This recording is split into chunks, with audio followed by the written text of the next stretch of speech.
Mademoiselle la plante, je vous écoute. Docteur, je me sens mal dans ma peau. C'est normal, vous n'en avez pas. Je m'ennuie. Vous devriez sortir, prendre l'air de temps en temps. Je ne peux pas bouger. Je reste debout toute la journée, à transpirer. C'est à cause des racines. Pas de corneille? Ma vie est fixée. Aucun muscle à bouger. C'est une économie d'énergie importante. J'ai mal aux racines et les minéraux ne passent plus. C'est que ma vie manque de sel, vous En savez. effet, la partie souterraine d'une plante est composée principalement de racines, un organe servant à son alimentation, présentant de nombreuses ramifications. La plante est ainsi en contact direct avec les ressources de la terre.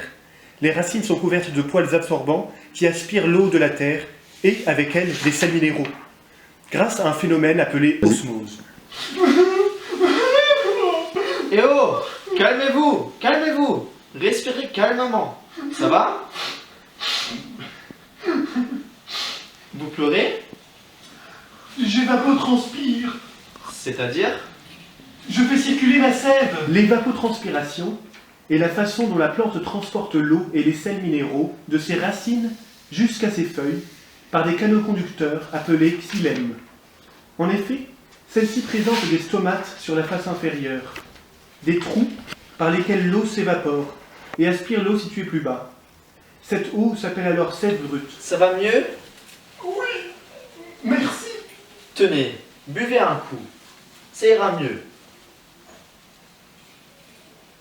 Et respirez doucement. Mes stomates sont grands ouverts. Ces stomates servent en effet également aux échanges gazeux. Le dioxyde de carbone entre par là. Cette partie s'appelle le parenchyme lacuneux. Et c'est dans les cellules chloroplastes qu'a lieu une réaction chimique qui transforme les sels minéraux et le dioxyde de carbone en glucose et en dioxygène. La photosynthèse. Elle nécessite également de la lumière. Le glucose est ensuite redistribué dans toute la plante, en particulier dans les racines pour qu'elles poussent. Les transporter par la sève élaborée via les canaux phloème. La plante peut aussi s'adapter à ses besoins nutritifs.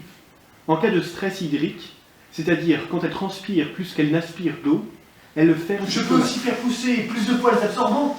Dis donc, vous êtes drôlement intéressé par les poils. Vous devez avoir une vie sexuelle très active. Oh, pas vraiment.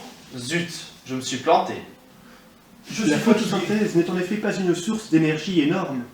Pour pouvoir maximiser ces échanges, la plante présente une surface importante pour un petit volume, aussi bien dans la partie souterraine qu'aérienne. Bon, et je vais vous laisser maintenant, sinon on va finir par prendre racine. Docteur, docteur, Oui? j'ai un autre problème. Lequel? Mon fils est un légume.